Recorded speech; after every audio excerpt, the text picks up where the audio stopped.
Yo, what's up everybody, I'm Dick. Welcome to this special video. So we reached over 1000 subscribers. Nice. And a couple weeks ago I asked the community which video would you like to see. So a lot of you guys want to see a question and answer video, so let's go. To make this video even more exciting, I will show you all my training places here in Stuttgart where I live. That's the main area in Wallendorf where I train. As you know, I train often on a turf. On the other side there's also a 100-meter track. Before we start, I want to say thank you to everybody who's supporting my channel. Like 9 months ago when I decided to open this YouTube channel, I didn't know how many people are interested in my content, and now we're all 1000 subscribers. Makes me really happy, and I really like that we all want to improve in our athletic performance. So let's start now with the questions. Alright guys, I have here a lot of questions. So the first question is from Caesar from the Sprint Project. Probably you know his channel, he's an amazing and cool guy. So check his channel out, and we also did a video together a couple of months ago. So his question is, what are some of the biggest obstacles you've overcome in your career as an elite athlete? So actually, when I started with track and field, I didn't focus too much on high performance. So like the first years until I was 18, I just did it for fun, like 2 times a week. And yeah, when I got older and a little bit faster, when I was 18, I focused more, and then I switched from 2 times a week training to 5 times a week. That was definitely a big obstacle because my body was not used to so much training, so it took me a little bit to get used to. And then in general, I would say in my career the biggest obstacle is to stay healthy because you know, I really like to train, I like to train hard, but to stay healthy is a big challenge. As you see in my videos, I put a lot of work into my nutrition, so that's for sure the biggest obstacle, staying healthy. But with some tricks, it's definitely possible. So yeah, that's for sure, or still the biggest obstacle in my career. Alright guys, so the next question is from Banger04. Nice name by the way. So he's asking, any active recovery workouts you do? Yeah, I do a lot of recovery workouts. I actually have one video just for recovery, but I also do a lot of stretching. I also take a bath like at least once a week. I'm doing cold bath after hard training sessions because ice is always good against inflammation. And in general, to eat very healthy, lots of vegetables and also meat and no sugar. That's very helpful to recover after hard training sessions. So the next question is from the Cambodian River Pig, not a crazy name. So he's asking, can you create a plan to increase my speed acceleration for soccer? Sure, that's possible. So I have to know how often you train for soccer. You know, like for example, if you're training 2 times a week, it's possible to do some lifting afterwards, some squats, single leg squats, deadlifting. That will definitely help you to have stronger hips, and with stronger hips you for sure improve your accelerations. And like if you're training 2 times a week, you can add another day, for example, for hill runs. So that would definitely help you too to improve your acceleration. Alright guys, so the next question is from Anand Tiwari. Is your training your stride frequency a waste of time? Should I only focus on my stride length and power output? So you have to know it's a good combination of everything. So stride length is very important, but frequency is important too. For example, Usain Bolt, he had both. He has very high stride frequency and also stride length. And for example, Christian Coleman, he has an extremely high power output. He's pushing out of the start block like crazy. So if you find a mix of everything, that will definitely help you. In general, you should focus on strong hips, and if your hips are getting stronger and you're still very mobile and flexible, your stride length will already increase. And yeah, like I said, it's very, very individual. Some athletes doing longer strikes, some athletes have a higher frequency, and if you find the best combination for yourself, that will definitely help. So the next question is from Quick Sprinter, exercise to make you run faster. So my channel is full of good exercises to make you run faster. In the weight room, you know, a lot of single leg stuff, but also fast lifting like quick step or box jumps. You know, all this very reactive training is very good for the nervous system. And in general, like hill runs or like tempo runs, 120s, 150s, that's all very helpful to run faster. check my videos out. If you have any questions, let me know in the comments, and I will definitely make more videos about exercises that you can run faster. Alright, so now we're on a different training place. That's the forest in Bodnang where I do my hill sprints. So let's go right into.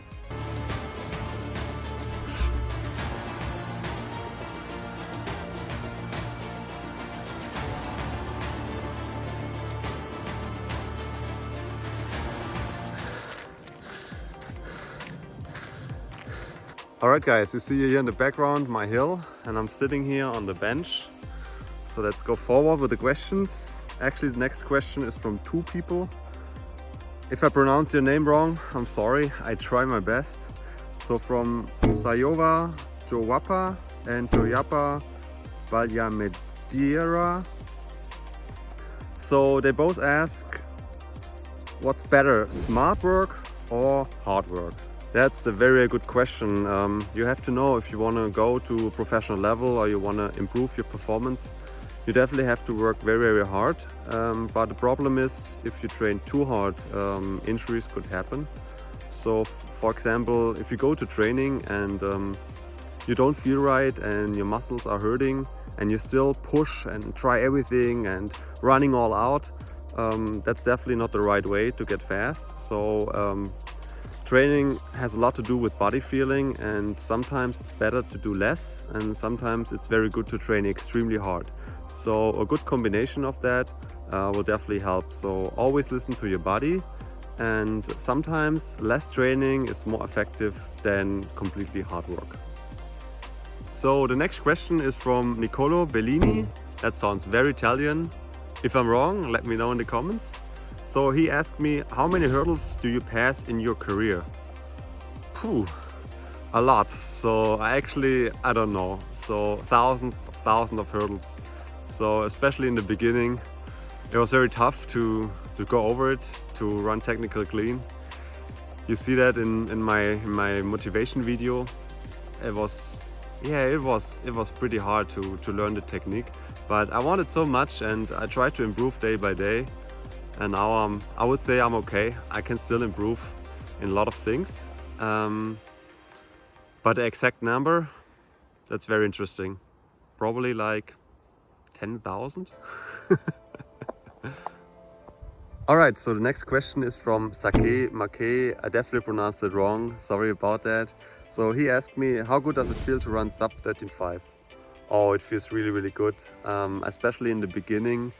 When I was running under 13.5, I felt like a very good takeoff into the first hurdle, and then a very nice rhythm, and most of the time no technical mistakes. But I even had one race in Leiria 2009 where I did like hitting the last two hurdles and was still running 13.53. So that would be probably 13.3, but I was happy about the time because 13.5 is always amazing to run this time. You need to train very, very hard and over years. In general, you feel it in the beginning of the race when you have a nice rhythm. And most of the time, your feeling is right. So the next question is from SPR Pervan Chodhary. How to become more explosive in the tri phase of the 100-meter dash, like Christian Coleman and Gatlin. These guys explode on surface like he runs on fire. That is true. I actually will make a video about that, how to be more explosive in sprinting. So in general, the nervous system has to fire up the whole year. So fast lifting like quick step or box jumps, but also, fast sprints in general. If your nervous system is used to that, you're getting more explosive. And there are many exercises, fast exercises will help you. But also heavy lifting, so if your hips are in general stronger, you can explode more.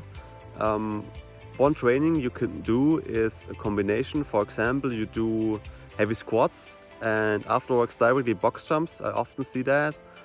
That's very, very helpful. But in general, it's very, very important that you do fast lifting exercises and fast movements also in the warm-up. That your nervous system is getting used to fast rhythm and fast moves, and that will help you to be more explosive.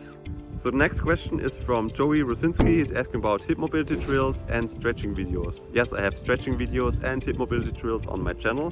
I will link it in the description. Mobility and stretching is very, very important. So especially when you warm up, you should do dynamic stretching to warm up the body, to protect your body from injuries, and also to be fast and explosive.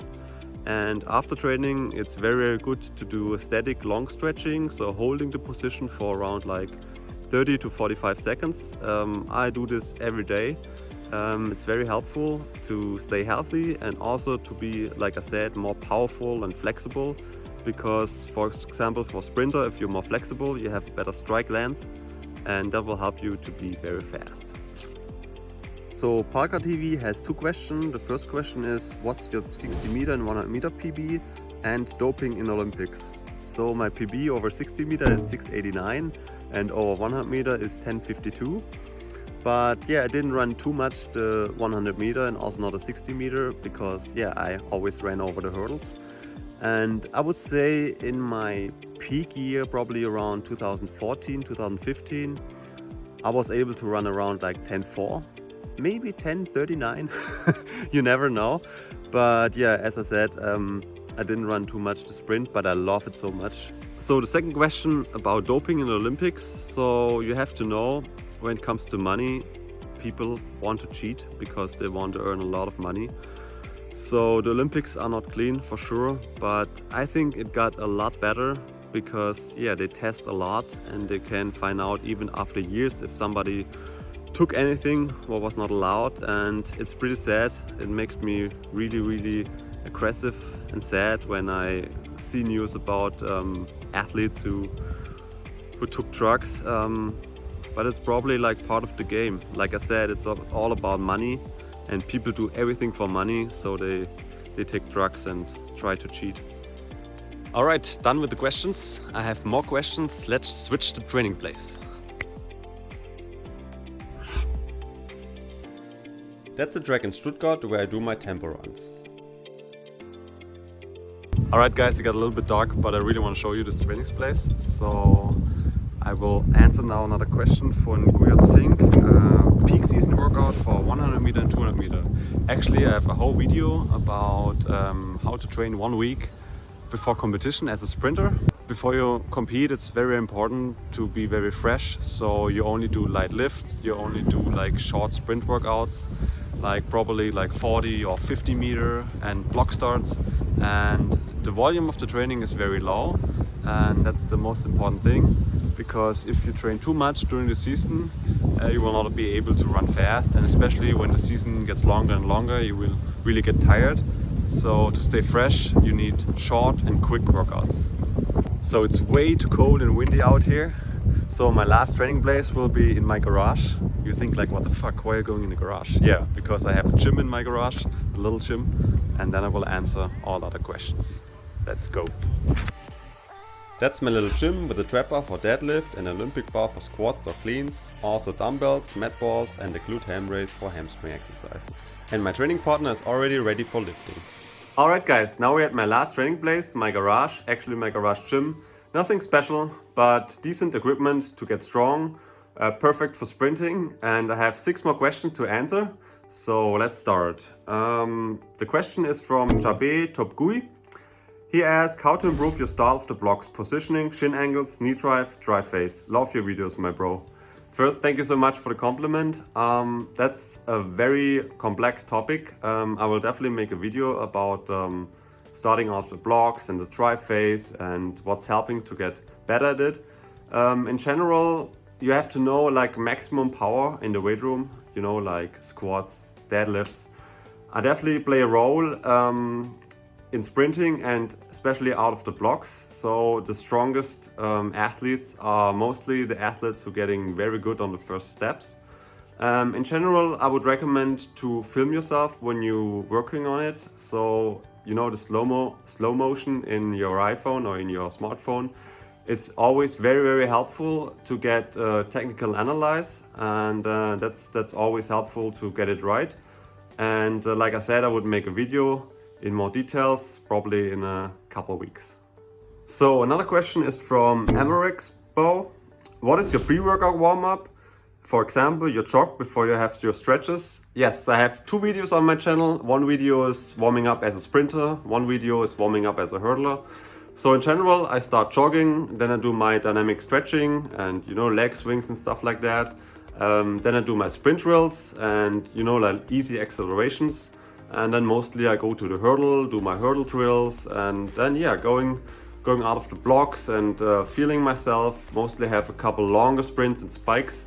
And then I'm ready to go. Overall, I warm up around like 45 minutes, and doesn't matter for me if I'm in training or in a competition. I always want to have high quality in both of it, so my warm-up is very similar. So next question is from Trin Davina. He asked me, how did you get into track and field? So when I was 7 years old, my neighbor asked me if I wanted to do track and field. Because he was watching the World Championships in Stuttgart in 1993, so that's actually the place where I live at the moment. And as a kid, you don't think too much, so I said, yeah, sure, I can go there. And it was fun for me. I always liked to run, and it was a place where I liked to go, and I met many friends there. But until I was 18, I didn't even realize that I have any talent. So I didn't focus too much on my performance, and then when I got older, like 18, 19, 20, I really pushed my limits and tried everything to get faster. And yeah, that's the story how I got into track and field. So the next question is from Dream the Baby Car. Alright, cool name actually. So he asked me, every time I run 200 meter, my legs are dead after 100 meter. How do I go out not as hard? So 200 meter is in general a very, very tough event. Last year I was running 21.8 and I completely died the last like 30 meters. It was very, very bad. I didn't even know if I could finish it, but I finished it without falling down. On a 200 meter, so I often talked with the world class 200 meter guys, how they race, and it's very important, like the first steps until like 50 meter, you go all out to have a very nice acceleration. And then you go in a 90% race mode and you go a little easier, and then the last like 50 meters you go all out again. Because often, when people watch 200 meter on TV, they think like, yeah, they run all out the whole 200 meter, but that's not possible. So you have a race strategy. And in general, to have a very good endurance, yeah, you just have to train it. You have to train like 300 meters, 250 meters, 200 meter. I don't like a lot of volume, so I often do stuff like 300, 200, 100 with like 5 minutes rest in between. But all the 3 runs with high quality, and that always helped me to have a very good endurance and to stay good in the last hurdles. And the same with the 200. If you need a good endurance, you have to work on it. And 200 meter guys do a lot of tempo runs up to 300 meter. Alright guys, now it's the last question. It's from Jaffer Sadik. He asked, whose running form is perfect for sprinting so that I can follow them? That's a very good question. You have to know there are a lot of sprinters who has a very good form. For example, Andre de Grasse is running very, very clean. That's why he's a 200 meter Olympic champion. When it comes to acceleration, I would say Christian Coleman and Zhu, the Chinese sprinter, are excellent, are perfect until like 50 meters. Then they're still extremely good. But sprinter like Usain Bolt or Andre de Grasse, who are very good in the last 50 meters, they're definitely a little bit stronger at the end. So that's definitely the 4 sprinters I would follow. I also am a big fan of Asafa Powell because he's running very powerful but also fluid. That's very amazing. That's why he was running so often under 10 seconds. And yeah, these 5 guys are my favorite. But there are a lot of sprinters. You have to know to run under 10 seconds is absolutely crazy. It's amazing. So you can actually follow them all and check it out. And if you just come close to them when it comes to technique and power, you will definitely run fast. Alright guys, that's it for the video. So I answered all your questions. If you like this video, let me know in the comments. You have to know English is not my main language, so my German is much better. But I want to do my channel in English so I can actually help athletes all over the world, and I think that's better with just helping people from Germany. So if you are interested in my athletic journey, click up in the right corner. Thanks for watching, stay motivated, keep pushing, and see you next time.